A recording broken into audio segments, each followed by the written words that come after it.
Fico pensando se há 30 anos, né, o Luciano de 30 anos atrás, ouvindo ele cantar Fale com Deus, ele vai ajudar você. O que aquele Luciano entendia? Qual é a diferença da sua compreensão hoje para esse mesmo verso?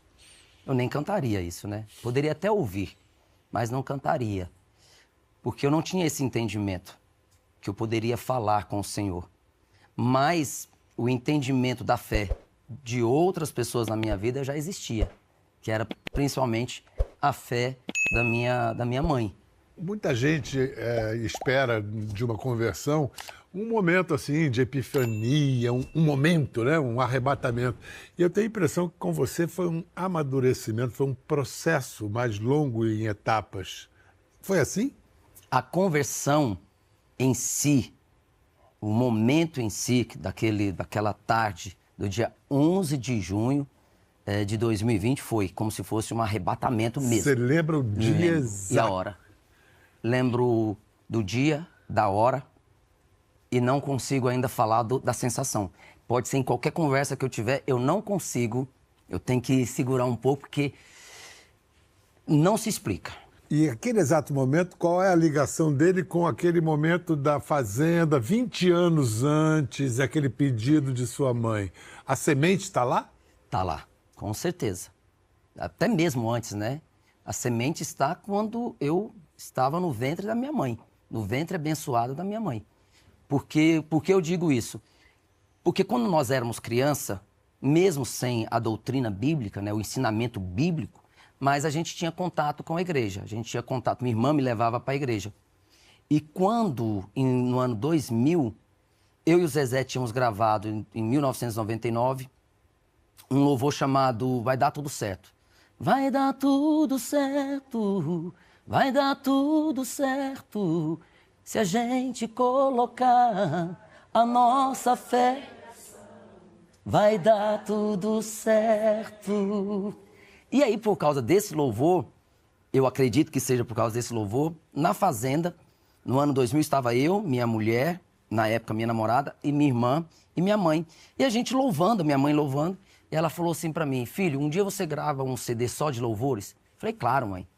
Mas era um claro para a mãe, mas não era um claro para mim. Mas Jesus, Deus, já ouviu. Tinha esse propósito comigo. Não é que ele ouviu, ele colocou aquilo na boca da minha mãe e passou a colocar aquilo no meu coração sem eu mesmo saber enxergar aquilo. Então foi esse processo que foi amadurecendo até você chegar a esse álbum. Sem eu saber. Sem eu saber. Porque a minha fé era uma fé nos outros, na fé de outras pessoas, né? Naquela época eu namorava com a Fal e ela já era crente. O meu encontro com a Fal foi um propósito de Deus, porque a minha mãe já falava que eu ia casar com uma pessoa da igreja. Então, assim, são várias histórias com Jesus. Mamãe sabia tudo também, não era só o papai Francisco, não, hein? A minha história de conversão tem muito a ver com 3 mulheres, que é a minha mãe, a minha irmã Marlene e a minha esposa Flávia. Deu tempo de seu pai ouvir a Te Entrego? Sim. Ele ouviu o álbum? O que ele comentou? Qual foi a reação dele? Meu pai, quando eu gravei em 2020, foi um rolo compressor, assim. Veio a minha conversão em junho e houve ali em junho um despertar, vamos dizer assim, principalmente para alguns louvores do passado que eu não sabia como que veio parar na minha cabeça. Meu pai veio a falecer em novembro daquele ano. Como eu disse para você, foi um rolo compressor. Eu senti a necessidade de gravar os louvores, busquei os louvores e fiz o projeto A Te Entrego. E tive o privilégio de mostrar para o meu pai. Mas meu pai só ouviu, né? Ele não chegou a assistir nada além de um clipe que eu tinha gravado. Porque uma semana antes do falecimento do meu pai, eu estava com ele lá, em Goiânia. Uma pergunta que muita gente deve estar querendo fazer. Seja sincero. Pela memória de São Francisco, pelo amor de Deus. A dupla, Zezé de Camargo e Luciano, é só uma pausa ou o freio de mão está puxado e não anda mais? Não, continua firme. É só uma estacionadazinha assim? Antes de tudo, o meu trabalho com meu irmão, a dupla Zezé de Camargo e Luciano, foi sempre muito abençoada. Então, eu não tenho Tanto eu, nem meu irmão, pretensão nenhuma de parar com a dupla. Não temos pretensão nenhuma disso. Claro, eu tenho meu projeto, ele tem o dele. E a gente Ele vai curtiu continuar. o disco? Ele deu opiniões técnicas assim? Não, Bial, porque muita gente acha que foi planejado o meu álbum. Não foi. Foi muito rápido. Eu não contei pra ninguém. A única pessoa que sabia do projeto era a minha esposa e o meu produtor. Aí ligando pra Arleide, minha assessora, tava faltando assim, tipo, 5 mixagens de música. Isso foi em outubro. Em outubro. Eu liguei pra ela e aí ela falou, não, você tem que mostrar isso pra todo mundo. Eu falei, não, Arleide. Ela, não, você tem que mostrar. Foi quando ela resolveu mostrar sem falar comigo pro Fantástico. O Fantástico que lançou o projeto A Te Entrego. E acabou terminando num álbum completo lançado nas plataformas e também um especial. Aí, naquela época, eu liguei pro meu irmão, mandei a música para ele, falei, Zé, eu gravei esse louvor, tá pronto, o que você acha? Aí ele mandou a mensagem para mim, falando, não, ele tava na fazenda, todo mundo isolado, e ele falou, não, tá lindo. Eu sempre tive um apoio muito grande do Zezé em tudo em minha vida. Cantando, Bial, hoje eu falo para as pessoas, se eu hoje canto, né, e posso fazer diversas vozes, parte importantíssima disso eu devo ao meu irmão. Que muitas vezes, quando eu ia lá e punha a voz, ele me ligava e falava assim, seu preguiçoso. Eu falei, por que, Zé? Ele falou, por que você não cantou aqui? Por que você não fez isso aqui? Aí eu voltava pro estúdio, naquela época não tinha a facilidade que tem de gravar hoje. E ele estava certo. E ele estava certo.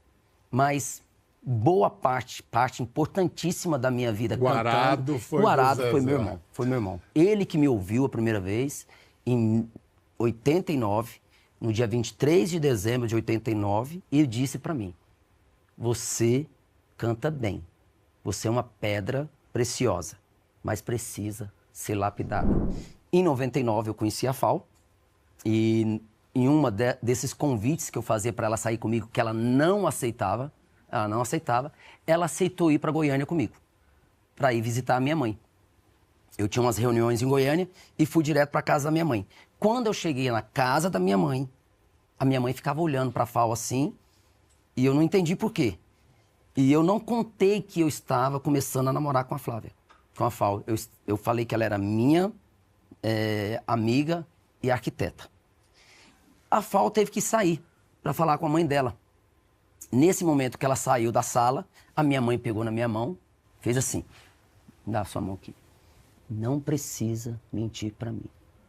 Ela é sua namorada e você vai casar com ela. Ela é resposta de oração minha. Eu falei, mãe, tá bom. Dona Helena! Dona Helena. Fala sério! Aí, não dei moral de novo para ela, voltamos para São Paulo, continuei convidando a Fal para sair, a gente viajava muito, eu viajava assim, não tinha dia para ficar em São Paulo. Aí quando sobrava um dia eu convidava ela para sair. E aí, uma vez eu chamando ela para sair à noite, num domingo, falei, vamos? Ela falou, não posso. Aí aquilo, falei, mas por que não pode? Eu sempre te chamo e você não vai. Ela falou, porque eu tenho igreja para ir. Quando ela falou, eu tenho igreja, eu falei, você é crente? Ela falou, sou. Aí eu falei, minha mãe falou que eu vou casar com você. Naquele dia ali, Deus já tinha um propósito, já sabia que seria mais uma mulher entrando na minha vida para orar pela minha vida e orar pela minha conversão. E ela fez isso. Só que ela nunca, tirando uma ameaça que ela fazia, né? Mas ela nunca... Que tipo de ameaça? Ela falava assim para mim, olha, a salvação, eu não trago salvação. Quem traz a salvação é Jesus. E não adianta pegar no meu pé. Eu vou subir, você vai ficar. Isso ela falava para mim.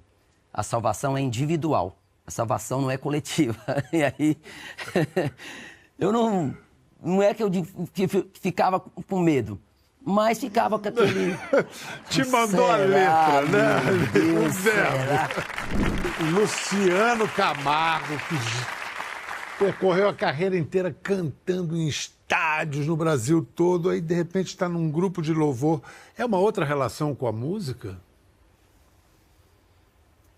não sei se eu diria uma outra relação com a música. Porque eu cheguei a gravar um louvor, eu com o Zezé, mas não tinha adoração. E aí, eu fico olhando, ali é um adorador antes do cantor. Adorador mesmo. Eu lembro que eu fui pro estúdio, coloquei voz nessa música junto com o pastor Guilherme Andrade. Eu estava muito, muito inseguro, pondo voz. Eu estava acostumado a adorar o Senhor na minha casa, no meu íntimo, né, lavando louça, em casa. Ali foi quando eu peguei o profissional e para servir a igreja, para servir ao Senhor com a minha voz. Eu queria levar a voz gravada porque eu tenho medo de repente, acontecer alguma coisa, ou errar a letra, ou desafinar. E nós passamos 4 vezes ali. 4 vezes. E nenhuma vez foi o gravado. Na última vez que nós passamos, eu me deixei. Tanto que no final eu choro. Porque eu fiquei segurando, e ali eu vi que não adianta segurar quando você está tendo algo de dentro para fora, porque é diferente, Bial, é diferente. Você louvar, porque vem de dentro para fora, é a manifestação do Espírito Santo, é a manifestação divina colocando em você ali, colocando você ali. Não precisa gravar. E aí, a providência. A providência divina me colocou ali daquela forma. E eu lembro disso. Eu lembro que foi realmente o adorador. Foi Deus falando, cante, só cante.